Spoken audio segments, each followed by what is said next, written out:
안녕하십니까. 미래전략 포럼에 초대해 주셔서 감사드립니다. 제가 오늘 잠깐 말씀드릴 부분은, 최근에 이제 뭐 아무래도 코로나 사태가 가장 화두인데, 코로나 사태에 따라서 사실 경제 상황이 상당히 많이 변하고 또 여건이 많이 변하는데, 여기에 대응해서, 우리 거시경제 정책 운용을, 어떻게 하면 좋을지, 뭐, 이와 관련돼서 뭐 여러 가지 생각들을, 몇 가지 그냥, 나열해서 말씀드리겠습니다. 먼저 가장 최근 사태 보시면은 이제 코로나가 터지면서 이제 여러 가지 방면으로 우리가 대응을 했는데 뭐 여기 뭐 단기 경기 부양책 이렇게 해놨는데 그런 부분에 대해서 아주 짧게 말씀을 드리고 대부분 시간은 여기 코로나 끝나고 나서 포스트 코로나 이후에 거시 경제 정책을 어떻게 운영할지에 관해서 한 4가지 정도 잠깐 말씀을 드리려고 합니다. 유동성 증가와 위험, 그 다음에 우리 저성장 문제, 무역 문제, 그 다음에 국제금융 문제, 이렇게 한 4가지 정도 간단하게 말씀드리겠습니다.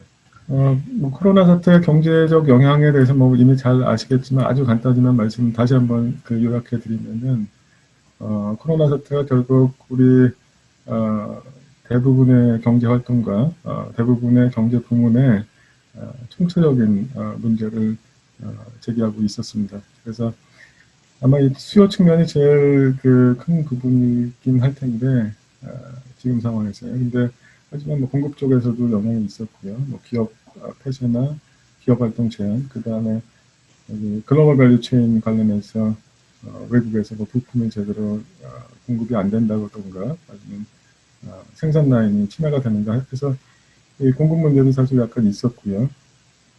그다음 코로나 사태에서 또 많이 우리가 어려움을 겪었던 부분이 국제 관계 같고요. 그래서 특히 이제 코로나 터지자마자 처음에 몇 달간 보시면은 요즘은 이제 약간 좀 나아졌지만 수출이랑 수입이 뭐 굉장히 어려워지는 상황이 있었고요.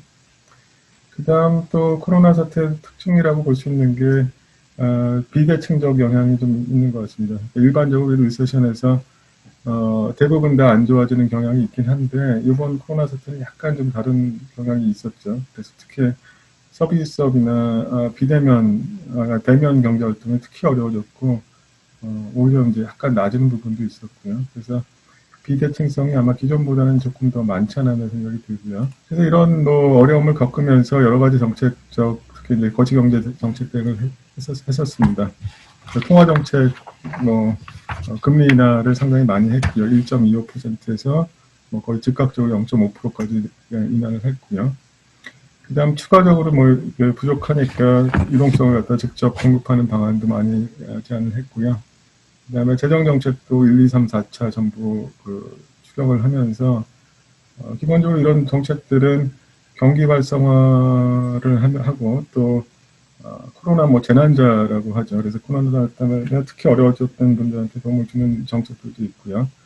또 뭐 코로나 사태로 어려워지니까 유동성을 공급하겠다 뭐 이런 측면들도 있고요. 그래서 상당히 뭐 유용한 정책이었는데 그 결과로서 뭐 경기가 뭐 약간의 문제점이라고 하면은 이동성이 이제 너무 많이 빨리 증가하면서 최근에 부동산이나 주가도 상당히 많이 상승을 했고요. 그 다음에 최근에 또 많이 나온 이슈가 재정 정책을 많이 사용을 하니까 국가 채무가 증가해서 이게 혹시 우리나라에 장기적으로 어려움을 주지 않을까 이런 문제를 제기를 하게 된 것 같습니다. 코로나가 뭐 아직은 계속되고 있는데 사실 여러 가지 뉴스들이 많이 나오죠. 뭐 최근에 백신이 개발돼서 이제 금방 괜찮아질 것 같다. 뭐 이런 생각도 조금 들지만 전반적으로 보면은 일단 아직도 상당히 불확실한 게 사실이고요. 그 다음에 우리가 생각하는 것보다는 좀 더 경제에 악영향이 오래 갈 가능성이 좀 있다. 뭐 그런 측면을 여기 몇 가지 써놨는데 뭐 오늘 이제 뭐 3차 유행 얘기가 나왔는데 사실 반복 유행 될 거라는 얘기는 사실 처음에 코로나가 나올 때부터 있었고요. 그냥 백신이 있더라도 백신이 뭐 완벽한지, 그 다음에 실제로 우리가 맞을 때까지는 뭐 항상 한참 오래 걸릴 수도 있는 거고요. 그다음 우리나라보다 사실 외국이 더 어렵다는 문제도 있고요. 우리나라는 뭐 괜찮아져도 외국에서 문제가 있으면은 결국 우리나라 경기도 쉽지가 않기 때문에. 그다음 코로나가 사실 끝나더라도 이후에 문제가 될 가능성이 상당히 있는 것 같습니다. 지금 코로나 때 계속 그 부채가 손실이 나서 부채가 누적이 되면은 코로나 종식된 후에도 문제가 생길 수가 있기 때문에 그런 문제도 있고요. 그다음에 우리나라는 그렇지 않더라도 뭐 특히 이제 해외 같으면 상당히 우리보다는 훨씬 더 그 지금 금융기관이나 기업 쪽에서 훨씬 더 어려운 상황인 것 같고요. 그다음에 코로나 이후에 사실 뭐 대면 산업, 비대면 산업, 뭐 IT 그래서 여러 가지 산업 새로운 산업 형태가 어, 운영 방식이 나왔는데 산업 구조 조정이 필요하다 뭐 이런 얘기도 있는 것 같습니다. 그래서 전반적으로 코로나 사태가 돼도 뭐 금방 얼마나 생각보다는 오래 갈 수 있다는 생각이 들고요. 그 다음에 사실 코로나 전에도 별로 상황이 아주 좋지는 않았었고요. 우리가 2% 정도였는데 예. 그런 면에서 이제 상당히 그 보수적인 전략이 필요한 것 같고요. 그다음에 잠깐 단기 경기 부양책 관련해서 말씀드리는 거는 물론 이제 우리가 어려운 상황이기 때문에 통화 정책도 하고 재정 정책도 하는 게 상당히 중요하고 뭐 당연히 필요한 일이라고 생각이 드는데 다만 좀 더 그 효율적이고 또 계획적으로 사용하는 게 중요할 것 같습니다. 재정을 일단 사용한다는 거는 결국 국가 부채 증가가 돼서 장기적으로 우리가 어려워질 수가 있고요. 그 다음에 지금 사실 코로나 사태가 불확실하기 때문에 현재 계획한 것보다 훨씬 더 많은 재정을 쓸 가능성이 있어 보입니다.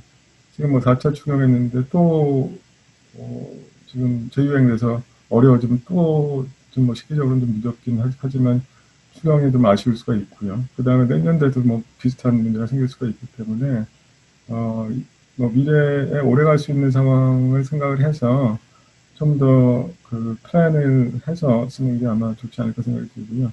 사실 그 코로나 때문에 지금 그 리세션 상황이기 때문에 경기 부양책을 하더라도 효과가 거의 없을 가능성이 있습니다. 아무리 우리가 그 경기 부양을 하려고 재정을 풀어도 코로나 때문에 원래 경제 활동을 못했는데 뭐 돈을 준다고 코로나 때문에 어차피 안 쓸 가능성이 굉장히 있을 것 같거든요. 그래서 이 코로나 활동이 없어지지 않는 이상은 경기 부양하는 게 쉽지가 않은 일이고 하기 때문에 굉장히 비효율적일 수가 있고요. 그다음 아까 말씀드렸던 이 국가 부채 문제는 국가 채무가 너무 커지면은 뭐 우리 리스크 비용이 상승하고 또 국가 신용도 하락하고 투자가 구축되고 이자 부담이 증가해서 장기적으로 이제 굉장히 어려울 수 있다는 거고요. 그래서 물론 우리가 이제 필요한 경우에 당연히 쓰되 가능하면 가장 효율적으로 쓰는 게 아주 중요한 상황이다라는 거고요. 나중에 또 쓸 수도 있고 악영향을 생각을 하면요. 그 다음에 사실 통화 정책에 대해서는 사실 덜 얘기가 나오는데 지금 비전통적 통화 정책을 상당히 많이 검토하고 있는 상황이고요. 실제로 약간은 사용이 된 상황인데 이 부분도 너무 우리가 무리하게 사용할 필요는 없을 거로 보입니다. 일단 비전통적 통화 정책이라는 게 일단 완전히 검증된 정책이 아니거든요. 그래서 나중에 혹시 우리가 문제가 생길 수도 있는 거고요. 그 다음에 그러니까 사후수습이 필요한데 그게 어떻게 할지가 사실 완전히 지금 검증된 상태가 아니기 때문에 그리고 사실 뭐 경제 상황 보면 미국보다 훨씬 낫기 때문에 미국은 뭐 비전통 정책을 많이 하는데 우리는 왜 안 했냐 이렇게 얘기하는 거는 사실 우리 상황에서는 미국보다 훨씬 나은 상황이기 때문에 좀 더 미국에서 그러니까 안전하게 비전통적 통화 정책을 사용하는 걸 보고서 충분히 검증이 된 다음에 사용을 해도 지금 괜찮은 상황이 아닌가 뭐 그런 생각이 좀 듭니다. 물론 이제 꼭 필요한 경우 사용할 수는 있고요. 그래서 단기 경기 부양책을 당연히 사용을 해도 되는데 너무 무리하거나 비효율적이거나 검증이 덜 된 데는 가능하면 덜 쓰는 게 좋겠다는 생각이고요. 왜냐하면 우리가 앞으로 쓸 일이 굉장히 많고요. 코로나 사태가 아까 어떻게 될지 우리가 앞으로 알 수가 없기 때문에 향후에 쓸 일이 굉장히 많고 그 다음에 재정 부채가 축적이 되면 경제에 악영향이 장기적으로 있을 것이고요. 그렇기 때문에 당연히 우리가 필요한 데는 쓸 때 그래도 좀 더 효율적으로 써야 되지 않나 생각은 계속 들고요. 그 다음에 재정 정책뿐만 아니라 통화 정책도 사실 상당히 논의가 덜 되고 있는데 통화 정책도 우리가 무작정 비전통적 통화 정책을 미국이 썼다고 해서 도입하는 게 꼭 좋은 일은 아닐 수 있다는 생각이고요. 장기적으로 우리가 쓸 수 있게 하지만 좀 더 검증이 된 다음에 우리가 더 어려워지거나 더 필요하면 그때 쓰면 되지 않나 생각이 좀 드는 것 같습니다. 그 다음 그 포스트 코로나로 넘어가서 일단 아까도 제가 잠깐 말씀드렸지만 우리가 코로나 사태가 끝나더라도, 그러니까 뭐 코로나 백신이 나와서 이제 다 괜찮아졌어요. 근데 그렇다고 우리가 그럼 예를 들어서 뭐 자영업자들이나 기업들이 돈을 많이 빌렸는데 딱 그 순간 괜찮아지느냐? 그럼 그렇지 않을 가능성이 굉장히 높습니다. 벌써 뭐 예를 들어서 뭐 내년 한 봄에 괜찮아지더라도 이미 1년 동안 어려워서 그 손실이 계속 나고 있었거든요. 그래서 부채가 계속 증가하고 있었던 거죠. 물론 이제 중간에 요즘 들어서 이제 어려워서 망하는 기업도 있지만 그나마 이제 버티고 하다가, 근데 버틴다고 다 끝나는 게 아니라 지금 벌써 이미 1년 동안 부채가 많이 축적이 된 거죠. 그래서 그다음에 이제 코로나 끝나면 유동성 공급이 분명히 줄 텐데 그때 되면은 그러니까 그 전에 이제 많이 빌려주다가 이제 덜 안 빌려줄 수가 있는 거죠. 그렇게 되면 이제 그때 부실화가 될 가능성이 상당히 있어 보입니다. 그래서 이게 코로나 사태가 딱 끝났다고 해서 이미 누적된 부채가 없어지는 게 아니기 때문에 나중에 부실화될 가능성이 상당히 있고요. 뭐 아직은 뭐 금융기관이나 뭐 금융기관 쪽은 사실은 뭐 괜찮다는 얘기가 상당히 있긴 하지만 뭐 혹시 어떻게 될지 모른다는 생각이 들고요. 그다음 우리나라 문제가 없더라도 아까도 말씀드렸지만 해외에는 충분히 이런 가능성이 있어 보이고요. 그다음에 하나 더 걱정되는 부분은 아까 그 자산가격법을 이제 그러니까 부동산 주가 버블인데 일반적으로 우리 부동산 주가 버블이 붕괴가 될 때가 상당히 위험하다는 얘기가 많기 때문에 우리도 뭐 그런 위험이 분명히 있을 것이다라는 생각이 들고요. 그래서 그 코로나 후에, 물론 지금도 필요하고요. 코로나 후에 지속적으로 이 이동성을 어떻게 정리를 할 것인지, 어떻게 관리를 할 것인지, 그 다음에 정상화가 분명히 필요하고요. 그러니까 지금 뭐 금리가 0.5지만 코로나 사태 끝나고 뭐 2, 3년 동안 계속 0.5로 낮추면 이제 경제에 큰 이동성이 더 많아지면서 더 문제가 생기겠죠.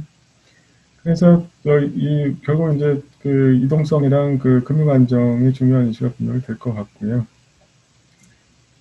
이와 관련해서 사실 금융 안정을 달성하기 위해서는 누가 노력을 해야 되느냐 이슈가 있는데 이 거시경제 정책이라는 게 사실 목표가 많습니다. 뭐 금융 안정도 있고 경기 안정도 있고 물가 안정도 있고 너무 많기 때문에 한 가지 정책으로는 당연히 불가능하고 부동산이 올랐는데 이게 저금리 탓이냐 전부 다 하면 뭐 그렇지는 않겠죠. 그래서 이 통화 정책, 재정 정책, 그 다음에 최근에 이제 뭐 금융 정책, 거시건전성 정책 이런 게 많이 도입이 되는데 이 세 가지를 아주 적절히 사용을 해서 거시경제 정책이 목표로 하는 거를 달성할 수 있도록 적절한 조합을 사용하는 게 굉장히 중요하다는 거고요. 네, 두 번째로 사실 큰 문제는 코로나가 그럼 이제 뭐 금융 문제가 없고 코로나가 다 끝났다 해서 해결되는 건 아니고 문제가 뭐냐면 우리가 원래 지금 여기 제가 우리나라 성장률을 써놨는데 우리나라 성장률이 계속 감소하고 있었죠, 그죠? 그래서 이제 뭐 2006년, 2007년에 5% 정도 있는데 이게 점차 감소를 해서 작년에 2% 정도였고요, 그죠? 그러면은 우리가 코로나 끝나고 2%로 돌아가면 만족을 하겠냐는 얘기예요. 그럼 작년 코로나 끝나고 원상복귀 된다는 얘기는 결국 2%로 간다는 건데, 2%로 만족을 할 것인가, 뭐, 그런 얘기인데, 사실 보시면 2%도 이제 힘들다는 생각이 좀 드는 거고요. 여기 지금 보여드리는 거는 이 추세선을 그냥 그려놓은 거라고 생각하시면 되는데, 옛날에 5%, 2% 성장, 사실 뭐 90년대, 80년대, 70년대 더 많이 성장을 했었죠. 뭐 7%, 10%까지 성장을 하다가 우리가 성장률이 이제 점점 떨어져서 최근에 뭐 작년에 2%를 찍은 거고요. 이 자료는 우리 KDI에서 지금 한참 전에 몇 년 전에 만든 자료인데 보시면은 조만간 우리가 우리 평균 추세선 그려놓은 건데 조만간 우리가 1%대로 갈 것이다. 평균적으로. 굉장히 충격적인 얘기고요. 한 20년 지나면 뭐 0%대로 갈 것이다. 이런 충격적인 얘기고요. 그래서 여러 가지 우리가 저성장에 도달한 이유가 여러 가지가 있겠지만 일단은 우리가 성장을 하려면은 결국 생산을 많이 해야 되는데 생산을 많이 하려면은 생산 요소가 많거나 생산 기술이 좋아야 된다는 게 기본적인 생각인 것 같고요. 근데 생산 요소라는 건 결국 자본이랑 뭐 인구 같은 건데, 기존에 우리가 생산 요소 중심으로 많이 성장을 했다고 보는 거죠. 그러니까 기존에 우리가 그 과거에 고성장할 때 공장을 계속 만들면서 그때 공장에 아무것도 없었는데 공장을 지면은 바로바로 이제 그 성장이 되면서 막 고성장을 했었는데, 점점 이제 공장이 많아지면서 한계 생산이 감소를 한 거죠. 그래서 이미 공장이 많기 때문에 우리가 자본축적으로 더 이상 성장하는 게 점점 어려워진 상태고요. 인구는 사실 뭐 이제 줄어들 가능성이 높은 거고. 하다 보면 결국 그 앞으로 성장을 위해서는 기술 발전이랑 생산성 향상이 중요하다는 것이고요. 그래서 실제로 간단한 우리 그 경제 성장 모형 같은 거 보시면은 우리가 성장하려면은 우리 그 경제 성장률이랑 장기적으로는 기술 발전 속도랑 이제 같아진다는 얘기가 있고요. 그래서 결국 우리 성장 문제를 해결하려면은 기술 발전이나 생산성 향상이 필요한데, 이와 관련해서 아마 우리가 그 코로나로 인해서 아마 배운 거를 좀 사용할 수 있다는 생각이 있는 것 같습니다. 최근에 이제 코로나로 인해서 비대면 기술이 많이 개발이 됐는데 IT 기술과 결합된 부분이 굉장히 많죠. 근데 이 부분은 사실 코로나 끝나더라도 계속 활용할 수 있고요.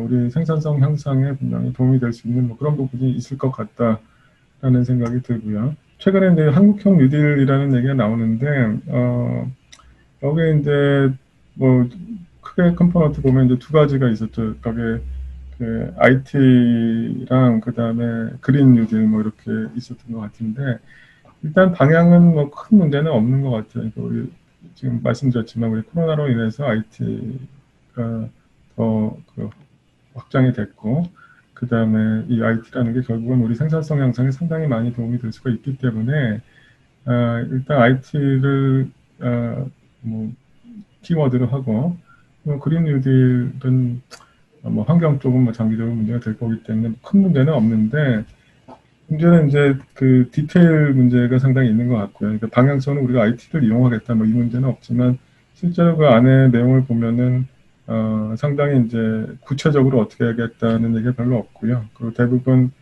그 SOC 위주 얘기인데, 그러니까 전통적인 SOC인데 거기서 우리가 생산성 향상을 충분히 할 수 있을 것인가, 그런 이슈가 있을 것 같고요.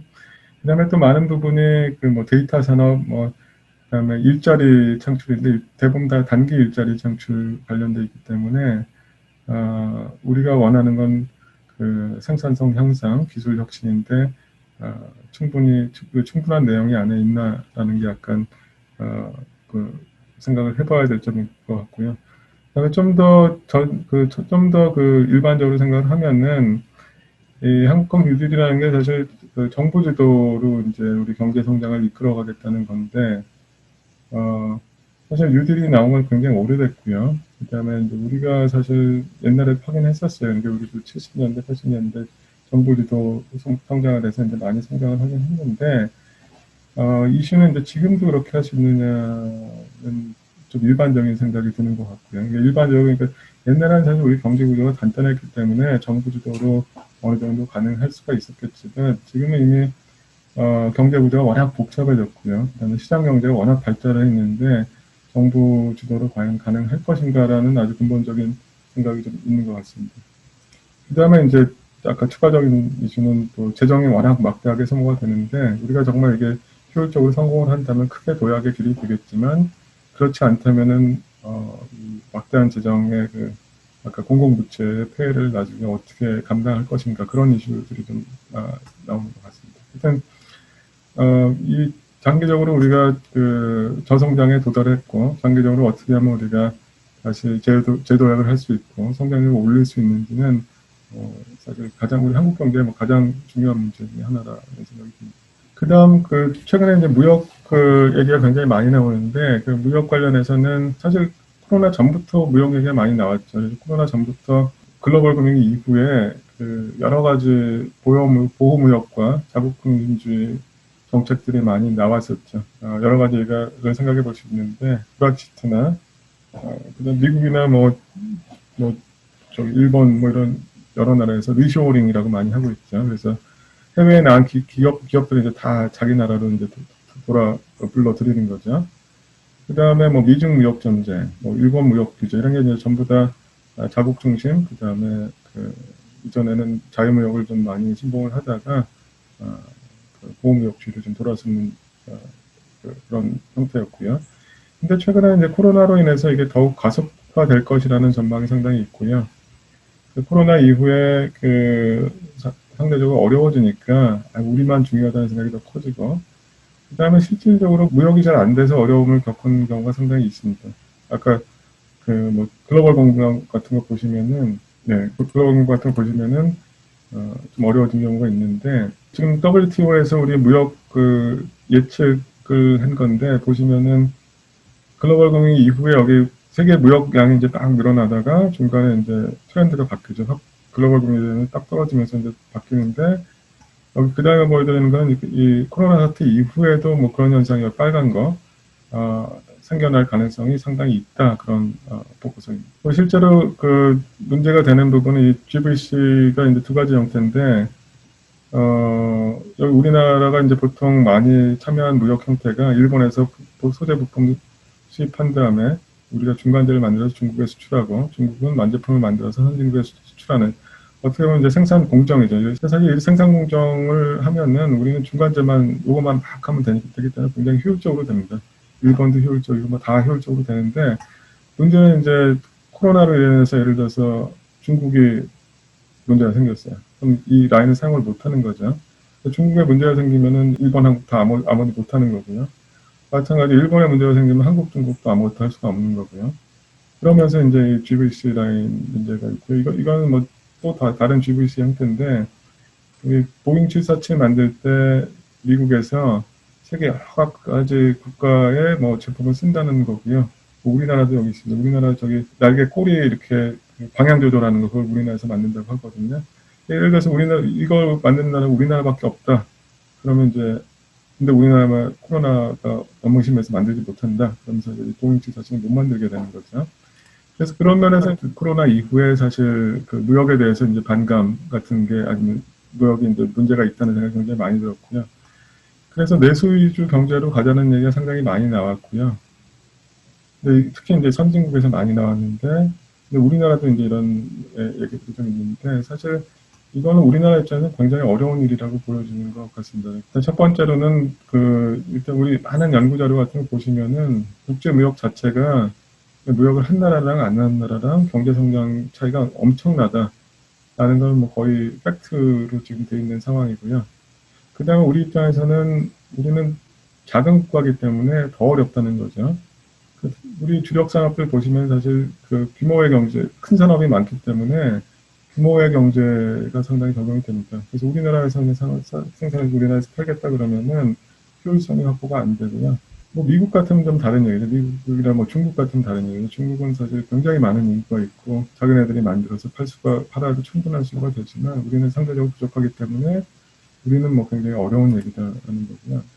리쇼어링도 상당히 비슷한 맥락인 것 같아요. 그러니까 우리가 왜 우리나라 기업들이 외국에 나갔냐 그러면은 이미 우리나라 기업에 상당히 많은 기업들이 이미 있고, 그래서 나가서 뭔가 비용을 줄이려고 나가거나 한 건데, 다시 불러들이면 일단 비용이 당연히 증가할 테고요.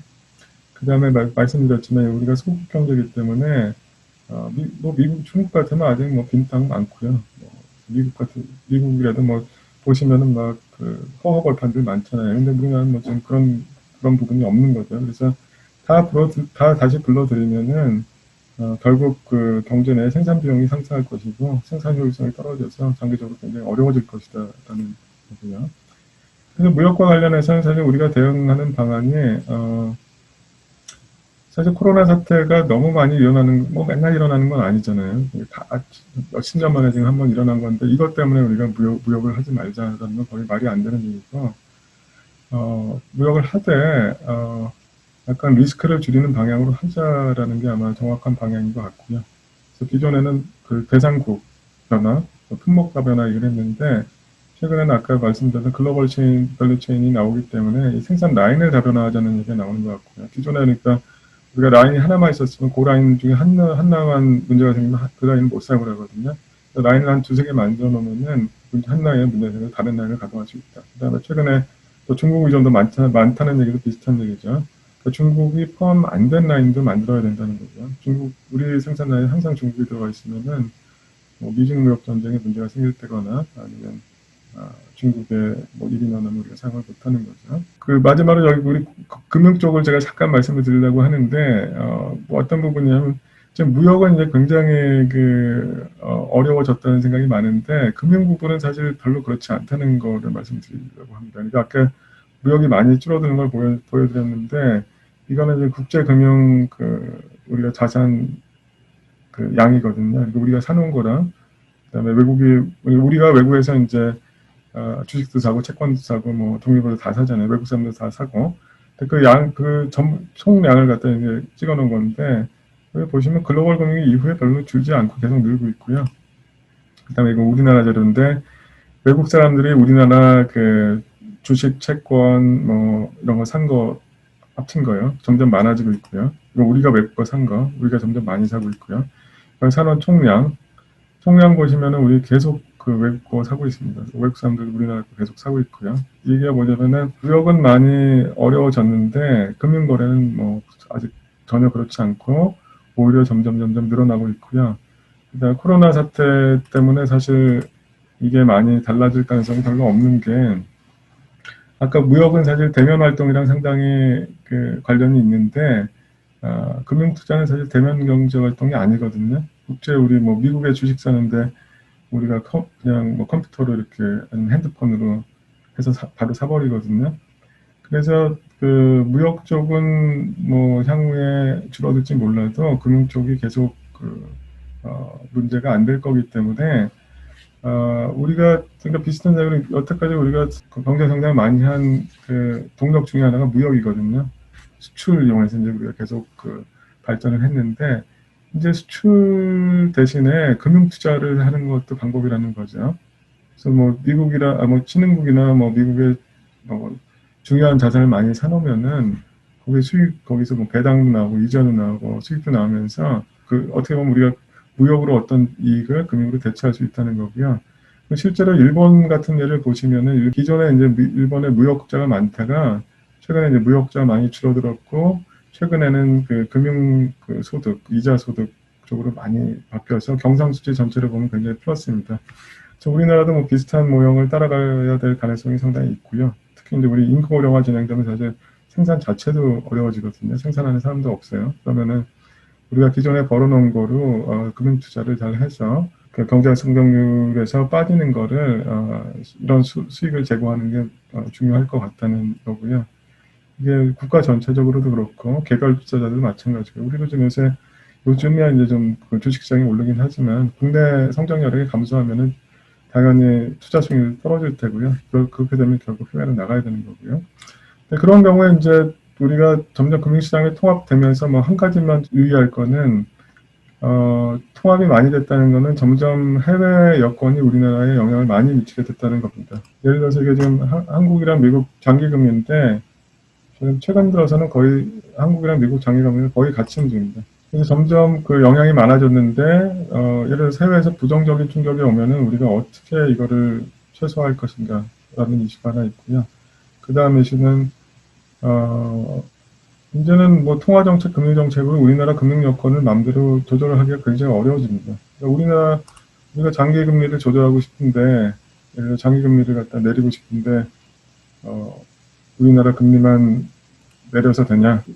우리나라 금리가 안 내려갈 수도 있고, 예를 들어 미국 금리가 올라가고 있다면은 올라갈 수도 있거든요.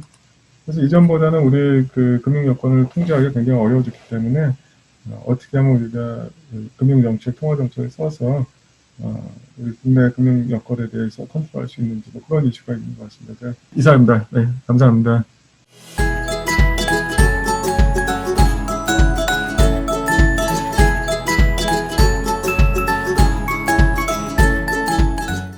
예, 안녕하십니까. 방금 소개받은 IBM 유정기 실장입니다.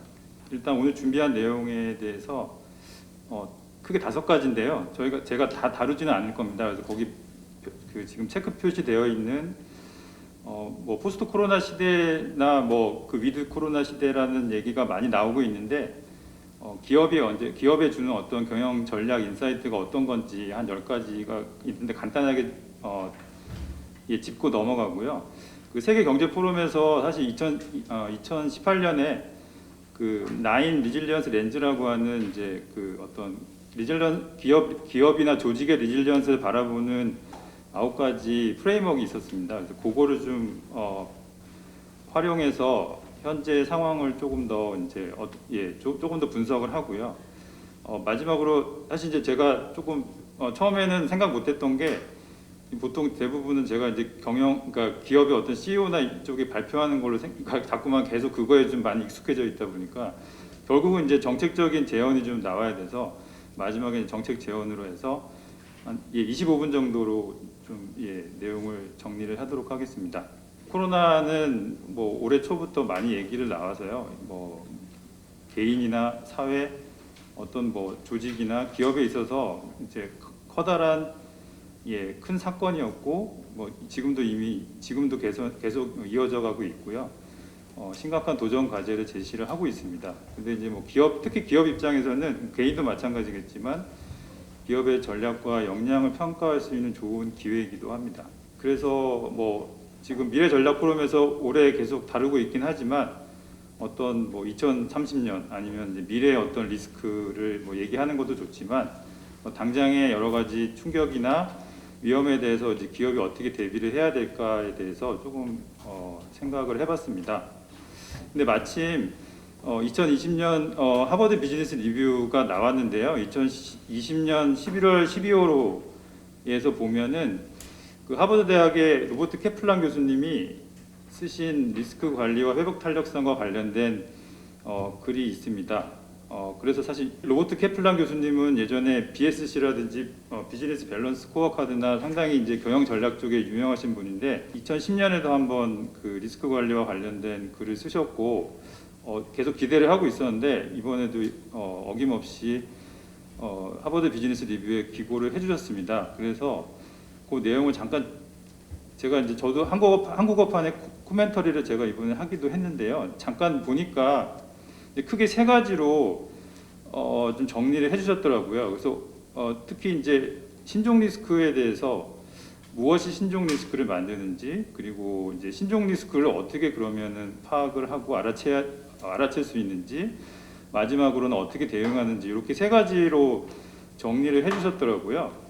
이거를 잠깐 소개해드린 이유는 좀 이따 설명을 드리도록 하겠습니다. 크게 이 케플란 교수님 하버드 대학의 이제 경영대학원의 케플란 교수님이 보시기에 최근에 여러 가지 신종 리스크들이 많이 나오는 이유가 이제 저희의 어떤 상상력이나 과거의 경험을 벗어나서 뭐 생각하지 못한 부분에서 촉발이 되고 있다라는 이제 내용을 말씀을 하고 계시고요. 그 두 번째는 이거는 이제 뭐 하인리 법칙이나 뭐 깨진 유리창의 법칙이나 이전에 큰 경제 사회를 뒤흔드는 사건 사고가 발생하면 여러 가지 법칙으로 얘기를 하실 때도 사실 나오기도 하지만 어떤 평범한 실패가 여러 개 모여가지고 이제 그게 중대한 실패를 유발을 한다라는 이제 말씀도 하셨고요. 그리고 최근의 리스크 양상은 과거에 비해서 매우 빠르고 그 전이가 상당히 빠르고 또 그게 이제 엄청난 규모로 현실화되는 게 이제 문제점입니다. 결국은 이제 이런 3가지 여러 가지 그 기업이나 비즈니스 환경, 뭐 경제 사회 환경의 어떤 특징에 따라서 새로운 리스크들이 발생을 하고 있고 특히 기업 입장에서도 사실은 이런 것들은 어떻게 보면 기업이 통제할 수 있는 그 범위를 벗어나기 때문에 더욱더 기업에 큰 영향을 미치고 있다라는 이제 얘기십니다. 그러면 이제 이것들 신종 리스크에 대해서 그러니까 제가 그걸 그 영어를 가져오다 보니까 위에 제목이 조금 잘못됐는데요. 신종 리스크를 그럼 어떻게 알아내야 되느냐?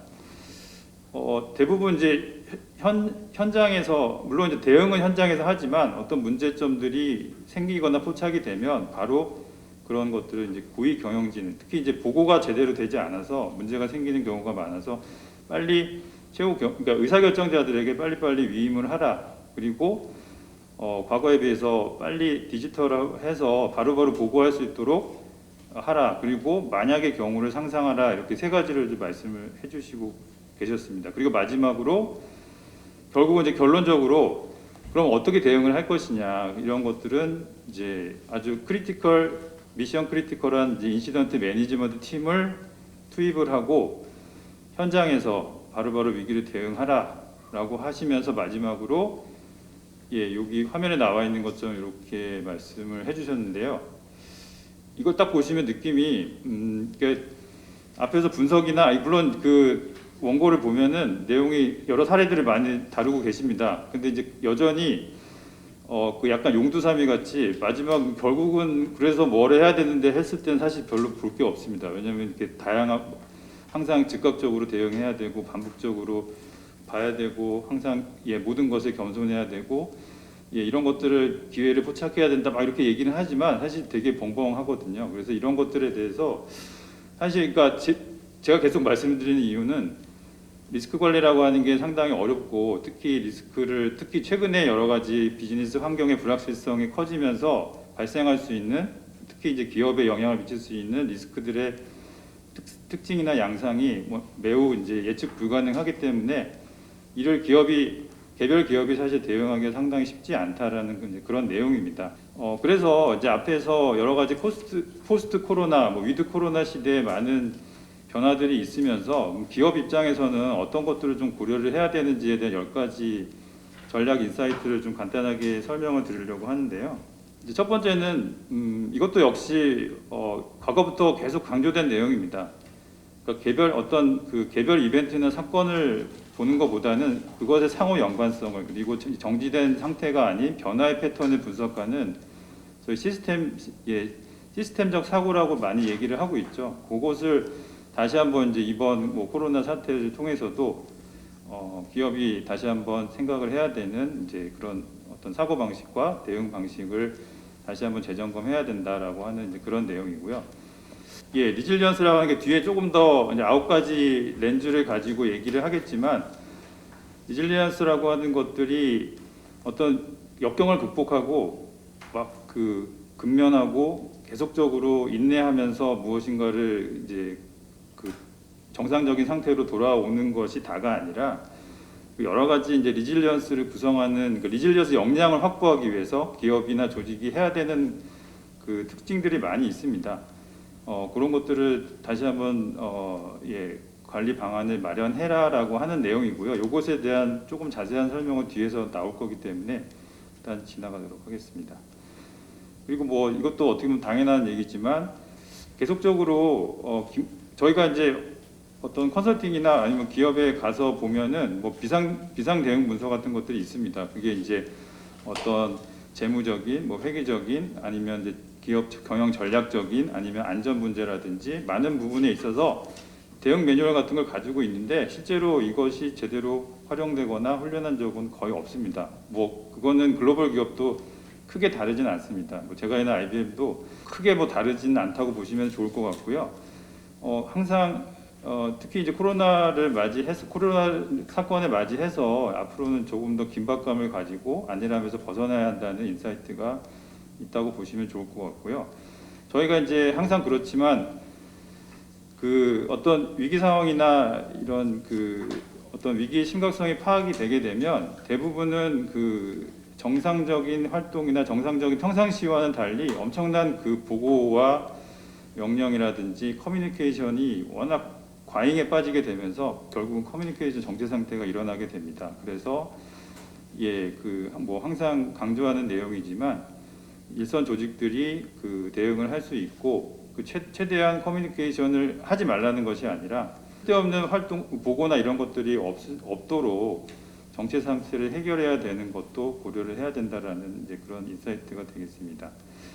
그리고 이게 평상시 그러니까 어떤 위기 상황이 아닌 경우에는 사전에 이제 저희가 대부분 한 3, 4분기 정도의 기업이 대부분 차년도, 후년도에 사업 계획들을 세우고 어떻게 보면 이제 단편적인 계획 주기에 기반해서 안정적인 비즈니스 환경 하에서는 이제 이런 식으로 이제 계획을 세우고 그것을 진행하는 경우들이 많이 있는데요. 급변하는 상황에서는 예, 효율성도 중요하지만 예, 적응성과 그다음에 그 기업의 어떤 그 회복 탄력성을 조금 더 강조하는 경영이 이제 필요하다라는 이제 환경에 많이 예, 맞춰서 전략을 세우고 대응하라라고 하는 내용이다라고 보시면 좋을 것 같습니다. 그리고 이게 항상 이제 저희가 단기 성과주의에 많이 빠지기 때문에 이제 이런 얘기를 계속 하기도 하는데요. 항상 이제 단기, 중기, 예, 그러니까 단기, 중장기와 같은 이제 여러 가지 시간적도, 저희가 영어로는 타임 호라이즌이라는 얘기를 하고 있는데요. 비즈니스에서도 역시 그 여러 가지 시간적 척도를 동시에 고려해서 전략을 세워야 된다라고 하는 이제 그런 내용이다라고 보시면 좋을 것 같고요. 이 학습 능력이라고 해서 물론 무조건 뭐 그 어떤 받아들일 준비가 안 돼 있는데 어떤 인공지능이나 AI라든지 그 뭐 여러 가지 어떤 디지털 트랜스포메이션을 무조건 해야 된다라고 하는 내용은 아닙니다. 하지만 이제 앞으로의 그 코로나 이후의 시대는 보다 비즈니스 환경이 더 빠르게 변화하거나 그다음에 예측 불가능성과 불확실성이 더 커지기 때문에 아까도 이제 하버드 비즈니스 리뷰에 케플란 교수님이 강조하신 것처럼 디지털화 해야 되는 것들, 그게 결국은 이제 조직의 빠른 학습 능력을 배가시킬 수 있기 때문에 그런 부분도 고려를 해야 된다라는 이제 내용이고요. 그 보스턴 컨설팅 그룹이라는 전략 펌에서 한 30-40년 정도의 여러 가지 위기 시대에 이제 기업의 성과들을 많이 평가를 해보니까 평균적으로 전체 산업에서 한 14% 정도, 14%라고 하는, 그러니까 그 정도에 해당되는 기업들은 이 어떤 위기 상황이 오더라도 뭐 대공황이 오든 어떤 정말 예상치 못한 위기가 오더라도 14% 기업은 오히려 침체기에도 성장하고 마진을 키워나가고 있다고 합니다. 결국은 경기 침체기에 오히려 이제 경쟁 우위가 더 커지는 기업이 14% 정도가 된다라고 이제 하는 내용인데요. 결국은 이제 이게 역경 속에서 항상 우리 조직의 장점과 유리함을 찾아야 된다라고 하는 인사이트라고 보시면 좋을 것 같고요. 아까도 케플란 교수님도 강조하셨지만 이 상상력이라고 하는 그러니까 기업도 역시 뭐 개인뿐만 아니라 기업도 역시 어떤 조직 역량, 상상력을 키울 수 있는 조직 역량을 분명히 강화시킬 수가 있습니다. 그래서 조금 더 새로운 아이디어와 그 기존의 여러 가지 조직 서열이나 보고 체계나 권한 승인 뭐 이런 것에 얽매이지 않으면서도 자연스럽게 그 이제 기업 조직의 공감과 상상력을 키워서 경쟁할 수 있는 방안을 마련해야 된다라고 하는 내용이고요. 마지막은 이게 이제 기업의 사회적 책임뿐만 아니라 코로나 이후에 이제 코로나 지금 진행 중이지만 이제 많은 이제 정부의 어떤 그 되게 그 적극적인 개입과 그 정부와 민간 그리고 그 어떤 기업 이제 앞으로는 조금 더 기업이 이런 이제 사회적 그 경제적 큰 위기에서 뭔가 더 효과적인 문제 해결을 하는 주체로 더 기대를 많이 이해관계자로부터 기대를 많이 받을 것이고 경제사회 공통적인 위기 문제를 해결하는 데 있어서 매우 중요한 역할을 하게 됩니다. 그래서 기업의 어떤 역할들이 더 많은 이해관계자들이 기대치가 더 높아질 수 있고 그다음에 이제 그 해당 기업의 비즈니스뿐만 아니라 민간 차원 정부와 어떻게 협업을 할 것인지 기업들도 역시 고민을 앞으로 더 해야 된다라고 하는 10가지 그 전략적 인사이트를 간단하게 좀 말씀을 드렸습니다. 그러면 오늘 주제이기도 한데요. 그럼 세계경제 포럼에서 9가지 리질리언스 렌즈를 얘기를 하고 있는데 이게 어떤 건지 조금 설명을 드리고 마지막으로 이제 정책적 제언에 대해서 넘어가도록 하겠습니다. 이거는 그러니까 전체 지금 이제 제가 얘기하려고 하는 것들을 이제 쭉 이게 하나의 어떤 컨셉 맵으로 정리를 한 거라고 보시면 될 것 같습니다. 이거 다 이해하실 필요는 없고요. 여기 맨 왼쪽에 있는 것처럼 코로나로 인해서 뭔가 많이 변하는 저희가 많이 요새 얘기 듣고 있는 것처럼 지속 가능성이나 ESG ESG에 대해서 대부분 다 알고 계실 텐데요. 이제 환경, 사회, 지배 구조 이것에 이제 중요성이 점점 많이 부상되고 있고 저희 뭐 언컨택트라든지 이제 컨택 프리 경제로 많이 진입이 되고 있고, 디지털 트랜스포메이션이 강화되고 있고, 이 불확실성의 장기화에 이제 대비해야 되는 것들, 그리고 이제는 저스틴 타임이라고 하는 것이 아니라 저스틴 케이스, 항상 만약을 대비하는 이제 그런 것도 이제 경영 전략에 고려를 해야 되는 부분. 그리고 이제 많은 그 기업의 조직들이 원격이나 분산 유연 근무를 통해서 하기 때문에 과거에 비해서 어떤 위계 질서라든지 이런 조직보다는 네트워크나 팀워크나 애자일이 점점 더 중요해지고 있다라는 거고, 이제 그런 비즈니스 환경의 변화에 따라서 그 다음에 이제 오른쪽에 그 다음에 이제 왼쪽에 나와 있는 10가지 전략 그 인사이트를 조금 말씀을 드렸습니다. 그러면 세계 경제 포럼에서 얘기하는 9가지 요 리질리언스, 크게는 3가지인데요. 구조적 리질리언스, 통합적 리질리언스, 전환적 리질리언스를 얘기를 하고 있는데, 이것이 어떤 건지 조금 설명을 드리도록 하겠습니다. 이제 세계 경제 포럼에서 얘기하고 있는 9가지 리질리언스 렌즈는 크게 3가지로 나누게 되는데요. 첫 번째 구조적입니다. 구조적 요 리질리언스에 대해서 잠깐 다음 장표에서 요거에 대해서 간단하게 좀 설명을 드리도록 하겠습니다. 그 구조적 리질리언스는 기업 내부 조직의 시스템상 어떤 기능을 외부 리스크로부터 빠른 속도로 회복하는 전략을 얘기를 하고 있습니다. 이제 크게 3가지로 구분을 하고 있는데요. 첫 번째는 가외성입니다. 영어로는 그 리던던시인데요. 대부분 아시는 것처럼 저희가 자동차에 그 여분의 타이어를 갖추어 놓듯이 하나의 요소가 기능을 상실할 경우 이를 대비해서 다른 요소를 준비해 놓는 이제 전략입니다. 이제 기업의 어떤 백업 시스템과 좀 같은 거라고 보시면 좋을 것 같고요. 그리고 두 번째는 이제 시스템 모듈화라고 하는 겁니다. 그 모듈이라고 하는 건 다 아시는 것처럼 이제 기업 내부에 조직을 단위 모듈별로 이제 분리를 해서 일부가 손상되더라도 전체적으로 이게 전체적으로 영향을 갖지 않도록 하는 그런 전략입니다. 결국은 조직 단위가 그 루즐리 커플드라고 해서 이제 느슨하게 결합된 경우에만 사실 회복이 빠르다라고 하는 점이 뭐 약간 조심해야 되는 부분이 좀 있고요. 그다음에 3번째는 이제 필수적 다양성이라고 하는 부분입니다. 뭐 아시는 것처럼 저희가 자연 생태계 보시는 것, 그러니까 자연 생태계에서도 보시는 것처럼 다양성을 활용해서 회복 전략을 갖는 것 중에 하나다라고 이제 보시면 좋을 것 같습니다. 그리고 이제 크게 9가지 렌즈 중에 두 번째는 통합적 리질리언스입니다. 요 화면에 보시는 것처럼 오른쪽 우상단 쪽에 있는 요 3가지라고 보시면 좋을 것 같은데요.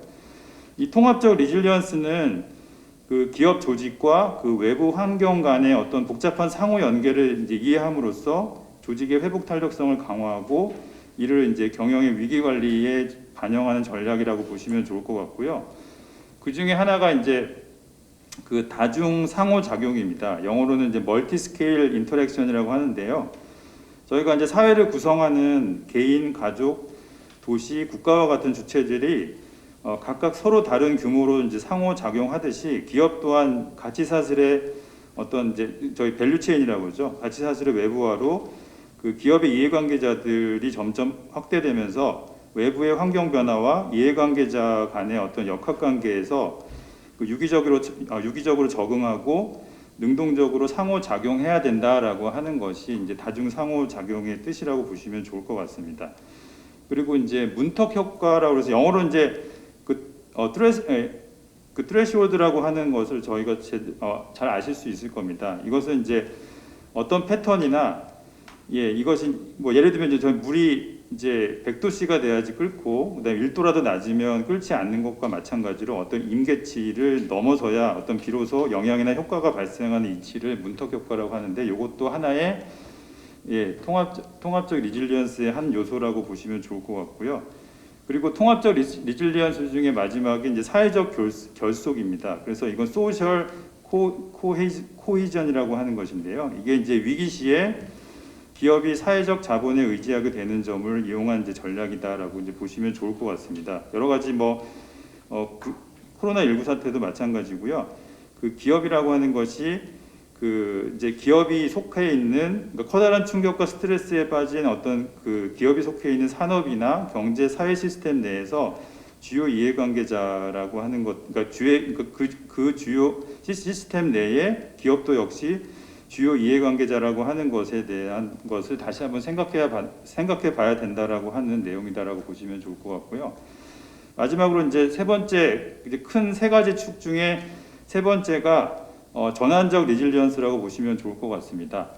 그러니까 회복 탄력성이라고 하는 것이 반드시 그 위기 이후에 원점으로 돌아오는 원래 상태로만 돌아오는 능력을 의미하는 것은 아니고요. 어찌 보면은 이제 영원히 돌아오지 않을 수도 있습니다. 하지만 그 기업은 이 위기를 극복하고 더 성장하기 위해서 그 어떤 그러니까 본인이 그러니까 그 기업이 원하든 원하지 않든 그 강제로 변화를 겪게 될 수가 있습니다. 그래서 항상 이제 전환적인 리질리언스를 고려를 해야 된다라고 하는 내용인데요.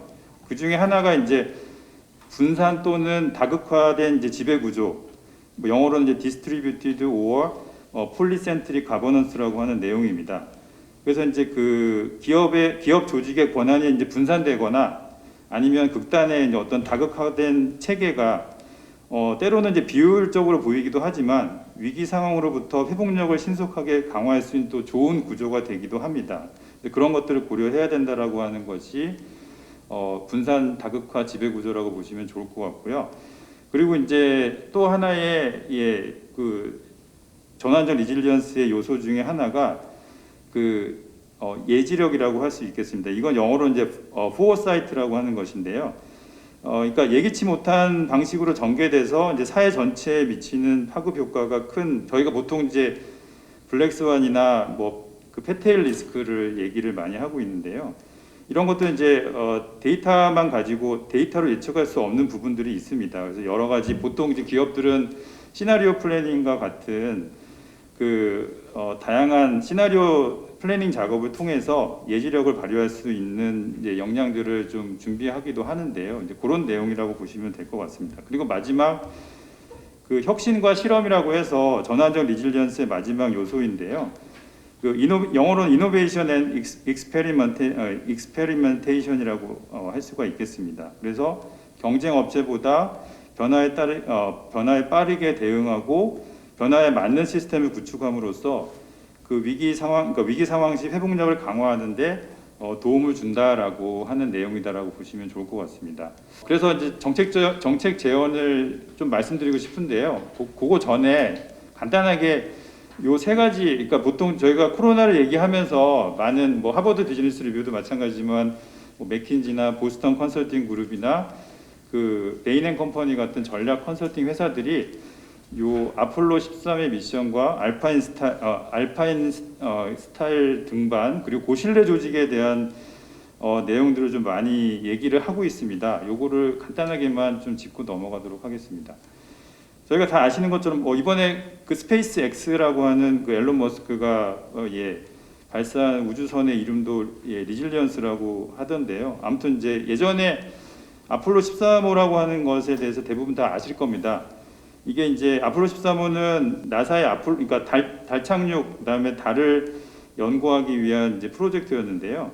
아폴로 13호는 사실은 그 이전에 아폴로 여러 프로젝트의 성공에 어떻게 보면 그거에 좀 가려서 별로 관심을 두지 않았던 이제 프로젝트였습니다. 그런데 그 미션 중간에 그 예상치 못한 사고로 이제 필요 전원을 모두 잃었고 그나마 남아있던 전력을 조금이라도 소모시키기 위한 그 모든 장치들과 기능을 모두 꺼야 됐습니다. 그러다 보니까 그 우주선에 있던 3명의 우주인들의 어떤 그 생명에 커다란 이제 문제가 생겼는데요. 결국은 그들이 제대로 돌아오기 위해서 이 무사 귀환을 하기 위해서 그 마지막 순간까지 이 우주선의 전원을 이제 조금이라도 아끼고 다시 켜기 위한 순서를 정확하게 알아내기 위해서 수백 가지의 의사결정과 이런 것들을 이제 그러니까 했던 상당히 나중에 이 영화로도 나왔지만 앞으로 저희가 이렇게 커다란 락다운이나 중단이 있었는데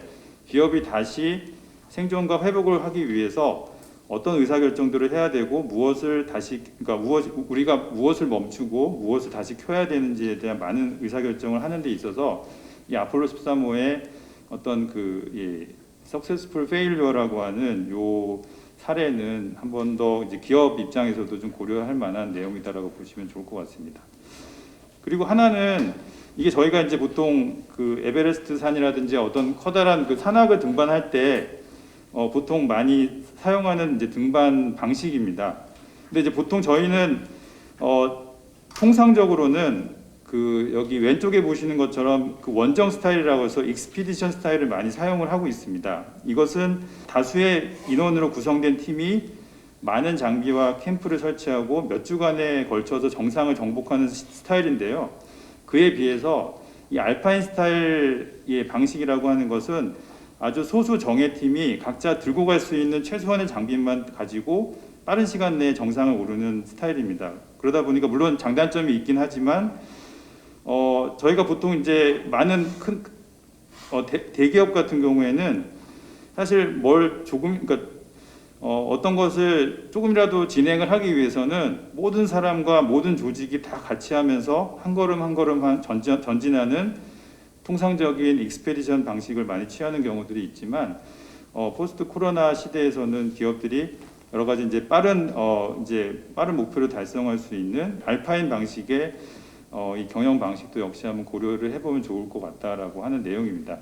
요거는 뭐 자세하게 설명을 드리지는 않겠지만 이 고실내 조직이라고 하는 요 조직 구조가 있습니다. 이게 이제 보통 그 우주 비행사나 핵 항공모함이나 경찰의 특수기동대, 산불 소방대 같이 어떻게 보면 소위 극한 직업으로 불리는 조직들이 최악의 상황에서도 맡은 바 임무를 철저하게 완수하고 이 작은 실수도 용납하지 않는 특징을 갖게 되는데요. 그 경영학에서도 이것을 고실내 조직이라는 특징, 그러니까 네이밍을 하면서 어떻게 보면은 수많은 돌발 사고를 당하더라도 대응에 실패하는 경우가 매우 드문 조직이라고 하고 있습니다.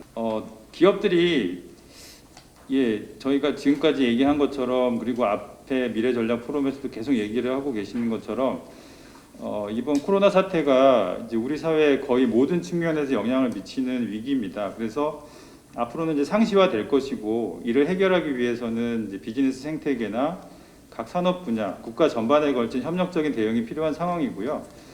하지만 이제 일부 대기업을 제외하고 그 어떻게 보면 수많은 중소기업의 경우에 뭐 감지하고 앞에서 많이 얘기했던 감지, 예방, 대응과 같은 이제 기업의 리스크나 리질리언스 역량을 준비하기가 매우 어렵습니다. 그래서 물론 개개 기업이 위기를 대비하지 못해서 감내해야 되는 손실은 이제 고스란히 그 개별 기업의 몫이긴 하지만 정책적인 지원도 역시 좀 필요하다라고 이제 보고 있습니다. 그래서 저도 이제 한 20년 정도 그 기업 리스크 관리나 이쪽을 계속 이제 하고 또 중소기업 또 이제 많이 CEO 분들도 만나서 얘기를 하다 보면 아래와 같이 이런 내용들이 좀 많이 부족하거나 이런 것들이 준비가 되면 특히 중소기업 같은 경우는 앞으로의 뭐 코로나 이후에 여러 가지 비즈니스 불확실성을 이겨나갈 수 있는데 조금이라도 도움이 되지 않을까 해서 뻔한 내용이기도 할 수도 있겠는데요. 이번에도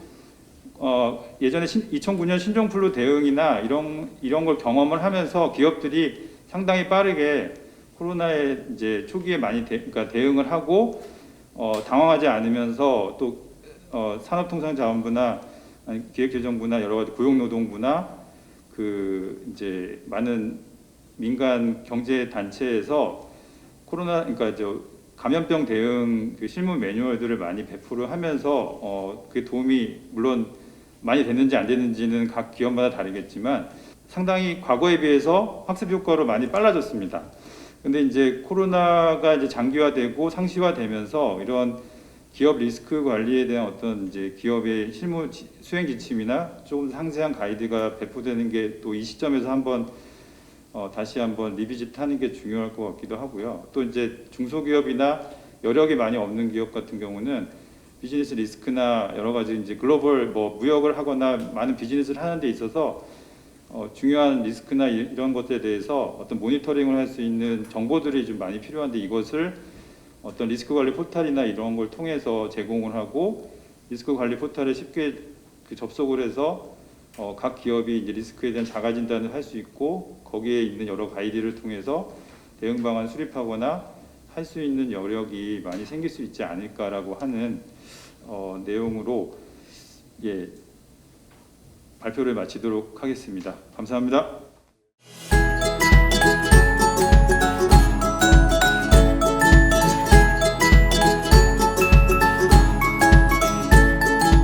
마지막 발제를 맡은 국토연구원의 홍사원입니다. 저는 오늘 코로나가 지역 경제에 미치는 영향이라는 것을 주제로 해서 단기, 중장기의 영향 진단을 좀 하고 지역 경제 리질리언스 제고를 위한 정책을 몇 가지 소개를 하고 좀 나누는 시간을 가지려고 합니다.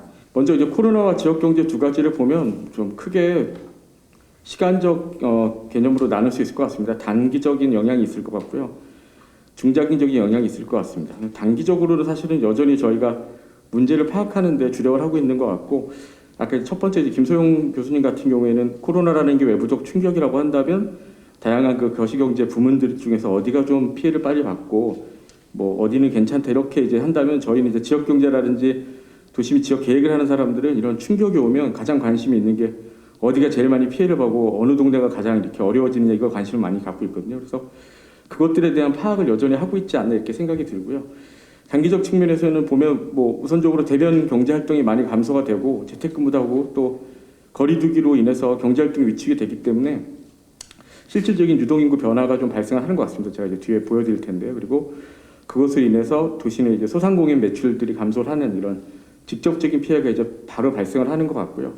이것들에 대해서는 사실 여전히 저희도 그냥 사례 분석이라든지 그런 팩트 파악에 조금 주력을 하고 있는 것 같습니다. 구체적인 확실한 정책 대안이나 이런 것들은 여전히 모색을 하고 있는 단계다, 이렇게 판단이 가능할 것 같고요. 또 하나는 중장기적인 그 지역경제 측면에서의 관점인데요. 코로나는 아니지만 어쨌든 지역경제 리질리언스라는 것 자체가 사실은 2, 3년 전에 상당히 그 어떤 유행을 하던 연구 주제, 키워드였거든요. 그래서 저도 그 관련된 연구를 했었고, 그렇기 때문에 코로나 역시 지금은 뭐 거리두기라든지 우리 일상생활의 불편으로 다가오지만 아까도 말씀드린 것처럼 이게 이제 전지구적으로 확산이 되고 또 국가 간의 경제적인 어떤 교류나 이런 것들이 어려워진다면 지역경제 전반의 어떤 구조적 침체를 야기할 가능성이 있기 때문에, 그러니까 IMF라든지 글로벌 금융위기 같은 충격으로 이제 작용할 가능성이 있어서 그런 측면에서 지역경제 이제 리질리언스를 어떻게 측정하고 또 이것들을 제고하기 위한 방법은 뭐가 있을까, 이런 것들을 한번 제가 기존에 했던 연구를 토대로 조금 말씀을 드리겠습니다.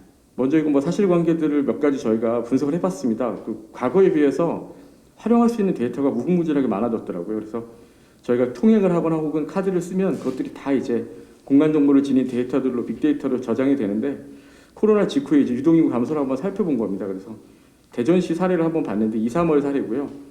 2019년 이제 전년 동기 대비해서 제일 많이 줄어든 데는 뭐 마이너스 60%까지도 유동인구가 감소한 것으로 나타나고 있습니다.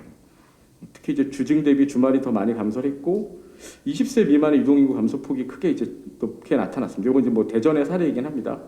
그럼에도 불구하고 이제 모든 지역이 다 이렇게 유동인구가 줄어드는 건 아니고요. 보시면 벚꽃 명소 중심으로 일부 증가, 이제 3월달에 이제 꽃 쳐지기 때문에 이 와중에도 이제 이런 쪽으로는 일부 증가를 하는 것이죠. 이게 아까 마찬가지로 대면 경제활동 위주에서의 많이 이렇게 돈을 벌어들이던 가게나 이런 것들이 힘든 반면에 또 배달의 민족 같은 그런 회사들은 매출이 늘었거든요. 이제 그것들이 공간적으로 봤을 때 이렇게 나타난다고 볼 수 있을 것 같습니다.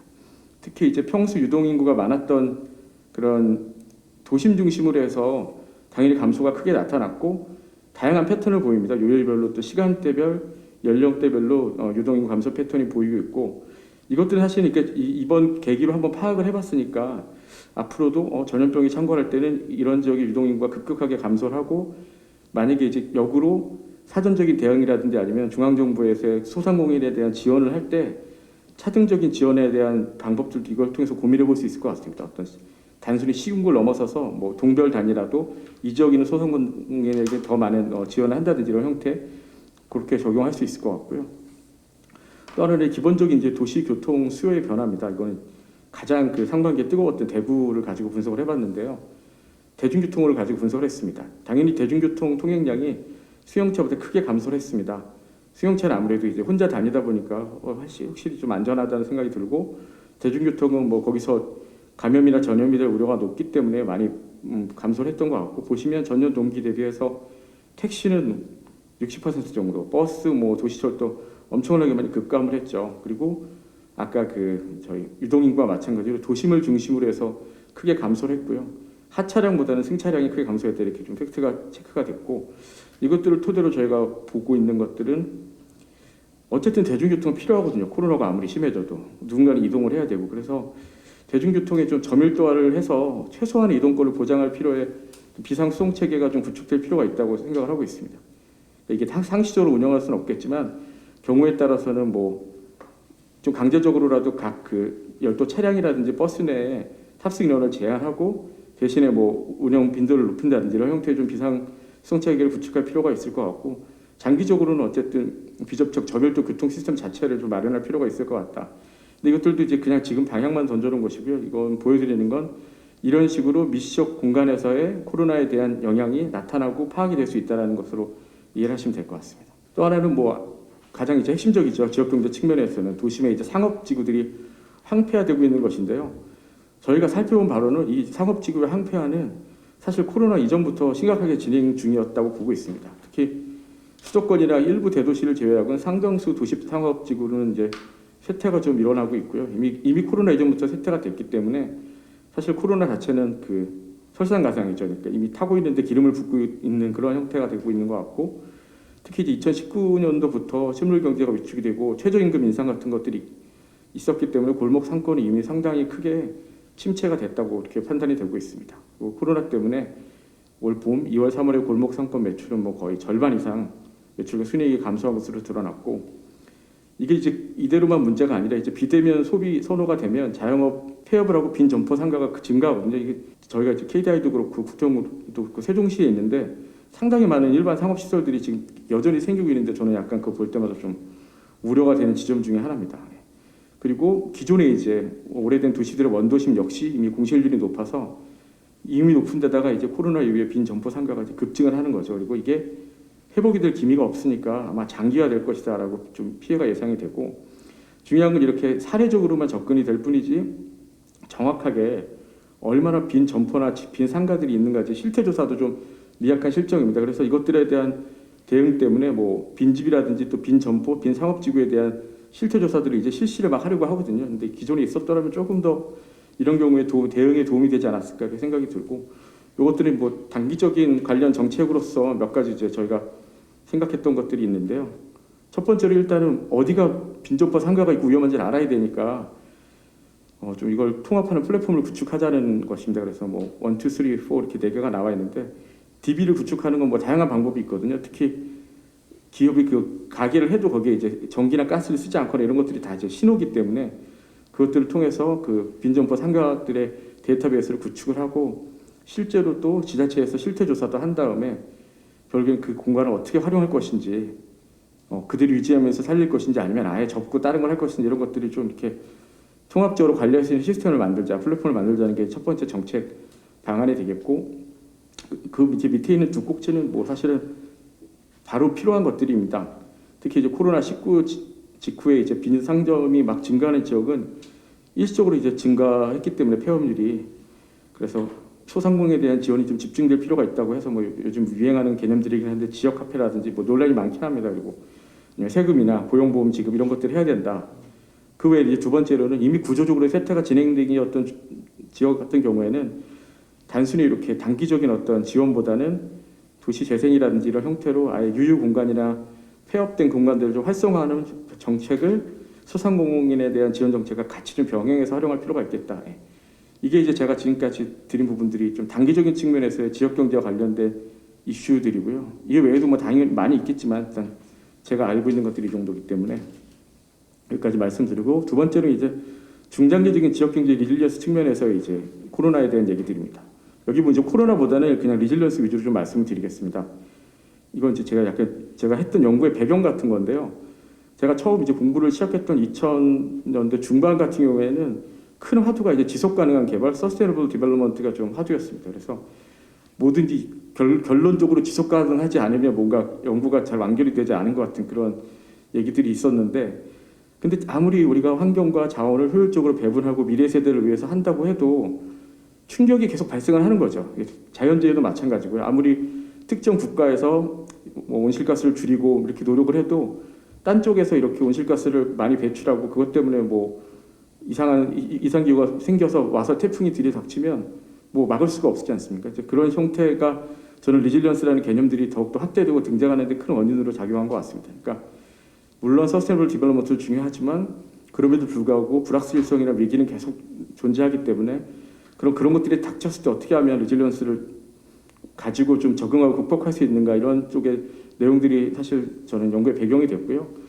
더 중요한 구체적인 배경은 사실 지역경제 측면에서는 2008년도에 경기 불황이 있어서 그것들이 이제 제가 그 미국에서 공부할 때 주별로 되게 차이가 컸거든요.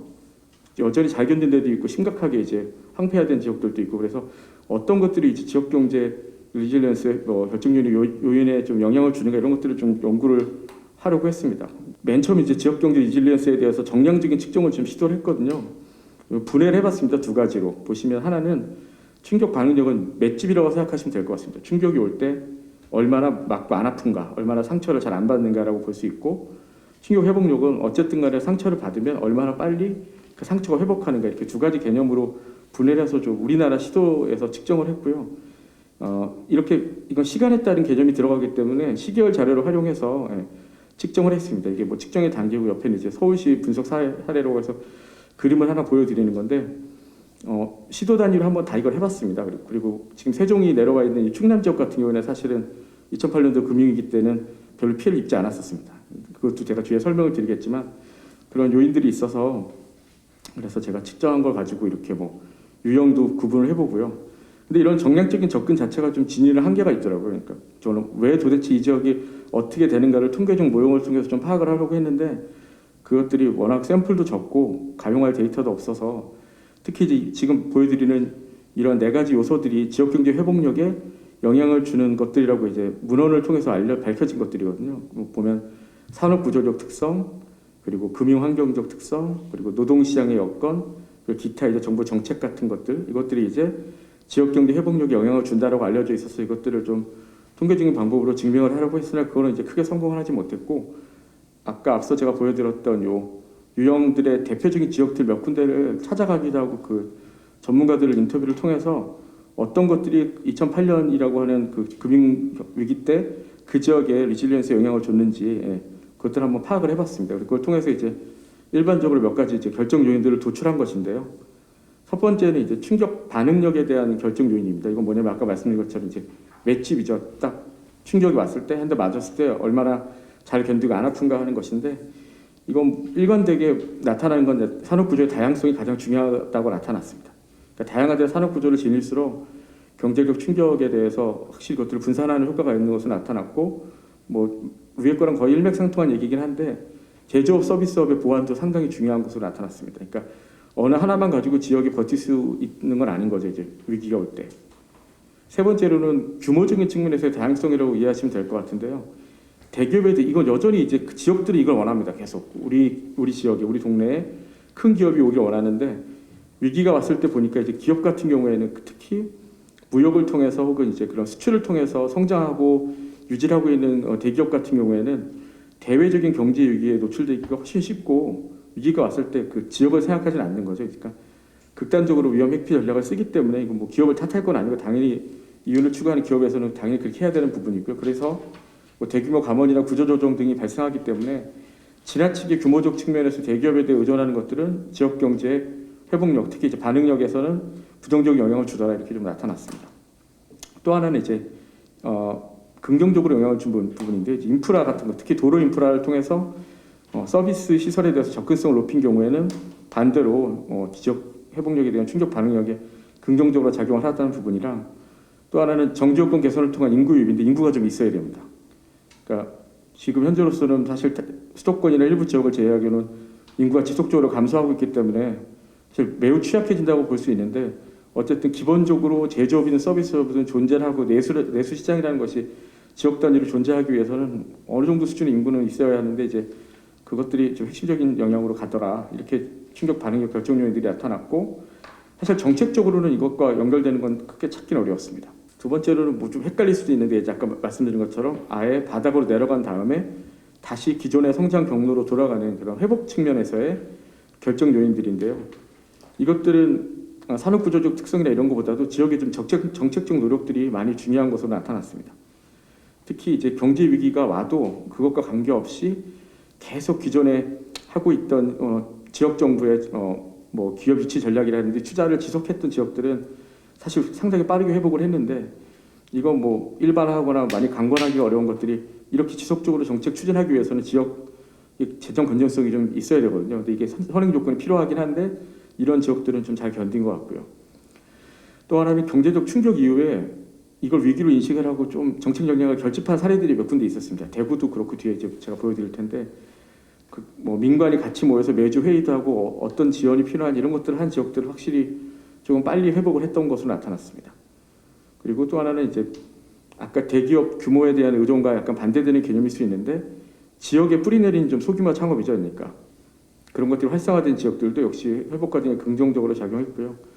끝으로는 뭐 당연한 얘기지만 혁신형 기업들이 있는 지역들은 충격도 많이 안 받고 많이 성장했거든요. 그렇기 때문에 R&D 같은 것들을 통해서 혁신 역량을 강화한 지역들이 빨리 회복했더라 이렇게 나타났습니다. 이것들은 정책적 시사점의 종합인데 이건 뭐 굳이 하나하나 설명할 필요는 없고 제 뒤에 사례 위주로 해서 설명을 좀 드리겠습니다. 첫 번째로는 지역 경제 회복력에 대한 사전적인 좀 진단 시스템이 도입될 필요가 있을 것 같습니다. 그러니까 어려운 진단 시스템은 아니고요. 뭐 사례를 보면 미국 같은 경우에는 EDA에서 체크리스트 같은 걸 만들었거든요. 그래서 경제 활동과 회복을 위한 뭐 그 지역에 재원이 있느냐, 뭐 관련 프로그램이 있느냐, 그리고 얼마나 많은 그 지역 내 기업들은 뭐 보험에 가입 중인가, 뭐 이런 것들 이렇게 체크리스트를 만들기도 하고, 지역 기업들 간의 이제 정보 공유 시스템 같은 것들도 만들기로 해서 이런 것들 이렇게 몇 가지 리스트를 놓고 체크를 하면 우리 지역은 어느 정도의 회복력 역량을 갖고 있다는 걸 알 수 있을 것 같은데, 이제 여전히 이것들이 통일된 형태로 존재하지는 않는 것 같아서 이게 좀 필요할 것 같다는 생각이 좀 들고요. 두 번째는 제가 아까 말씀드린 것처럼 좀 단기적인 위기 대응 제도는 좀 운영될 필요가 있을 것 같습니다. 특히 위기가 왔을 경우에는 지방정부 주도로 해서 대구 같은 경우에는 이제 비상경제 상황실을 만들어가지고 공무원들과 민간들이 모여서 일주일에 한 번씩 회의하고 막 이렇게 했더라고요. 그렇기 때문에 그 시 자체에 좀 2008년도 위기 극복하는 데 이게 많이 실제로 도움이 됐다고 그 상공회에서도 얘기를 하고 그런 사례들이 있어서 이것들이 좀 도움이 될 것 같다는 생각이 들고, 세 번째로는 산업 구조의 어떤 고도화 다각화 측면인데요. 여전히 저희가 이제 산업부도 그렇고 국토부도 그렇고 지역 균형이나 이런 거 얘기할 때 지역별로 특화 산업을 쪼개서 배분하고 그것들을 성장시키려고 하거든요. 근데 그러다 보면 그 특화 산업도 겹치기도 하고 잘 안 됩니다. 그리고 그 한 산업이 잘 된다고 해도 그 산업이 피해를 받거나 혹은 위기에 노출이 되면 그 지역 자체가 엄청 위험해지기 때문에 저는 오히려 기업 지원 제도라든지 이런 거 할 때 업종도 훨씬 더 유연하게 하고 이래서 좀 다양한 산업들이 육성될 필요가 있을 것 같고, 두 번째 꼭지로 이제 비즈니스 서비스화를 집중 육성은 사실 부산이나 이런 데서 일부 산업들이 크게 성장을 하는데 그것들이 결국에는 많은 돈들을 수도권에 쓰는 이유가 비즈니스 서비스 산업이 없거든요, 부산에. 그러니까 결국에 서울 왔었습니다. 강남 와서 비즈니스 서비스를 하는 대규모 업체들에게 그것들을 다 컨설팅을 하고 쓰기 때문에 그것들을 조금 이렇게 많은 그 균형의 점들은 아니겠지만 적어도 동남 쪽에 하나, 서남 쪽에 하나 정도는 그 거점을 좀 집중적으로 만들어서 다양한 혁신 도시가 아니더라도 그런 식으로 좀 그나마 수도권의 절반 이상의 역량을 지닐 수 있는 그런 공간적 경제적 거점을 만들어서 거기에서 좀 비즈니스 서비스 산업도 집중 육성을 한다면 해당 지역의 특화 산업뿐만 아니라 다양한 산업들도 같이 성장을 하고 여기 유출 자체가, 그러니까 지역 간의 여기 유출을 좀 줄일 수 있는 방법이 아닐까 이렇게 생각을 하고 있고요. 또 하나는 지역 혁신 역량 결집에 제고들에서 너무나 많은 것들이 있거든요. 뭐 TP도 있고, 뭐 예전에 만들었던 창조경제 혁신센터도 있고, 뭐 도청 산단도 있고, 투자에서 다양한 그 다부처의 사업들이나 공간들이 있는데 이게 다 그냥 따로 놀고 있어서 이걸 어떤 형태로도 하나로 좀 결집하고 통일할 필요는 있을 것 같습니다. 그렇게 하면 오히려 훨씬 더 좀 도움이 될 것 같다는 좀 생각이 들어서 이 방안의 하나로 제시를 했고요. 네 번째로 이제 클라우드 펀딩처럼 이건 더 좀 작은 단위거든요. 그러니까 지역 주민들끼리 하는 겁니다. 지역 자산을 가지고 특히 이제 뭐 빈 집이나 빈 창고가 있다면 그것들을 지역 주민들이 조금씩 돈을 모으고 그 지역에 있는 금융 지원을 좀 받아서 뭐 맥주집으로 바꿔서 운영하는 사례들도 있고요. 이런 식으로 좀 지역 자산을 공유하면 어쨌든 소멸되어 가는 지역에 그나마 경제적 원천이라든지 그런 것들을 작용할 수가 있거든요. 여기 보시면 뭐 전북, 정읍, 송중마을 이런 데는 보면 모시재배를 그 지역에 이제 조합을 만들어 가지고 매출 낸다면 이걸 이제 노인분들에게 연금으로 지급을 하는 거죠. 그러면 이 노인분들 가족들도 되게 행복하고 이런 부분들이 있고, 제주 가시리 이제 마을 공동 목장도 보니까 이건 뭐 심플하더라고요. 풍력단지를 사용하는 대신에 그 수익으로 매년 이제 돈을 받고 그것들을 가지고 그 지역에 이제 전기료나 TV 수신료 같은 걸 다 내고 그 지역 출신 장학금도 대학생들의 장학금도 주고 뭐 이런 형태의 이제 사례들이 이거 말고도 요즘 더 많이 늘어났습니다. 그러니까 이게 되게 좀 별거 아닌 것처럼 보이지만 수도권을 제외한 일부 대도시를 제외한 진짜 지역 경제 측면에서는 이런 수준의 노력들이 그나마 그 지역의 경제를 돌아가게 하고 최소한을 만드는 데 좀 상당히 저는 의미가 있다고 생각을 해서 이것들을 담아봤습니다. 결론을 말씀을 드리면 뭐 아까 말씀드린 것처럼 단기적으로는 일단 지원이 필요하고요.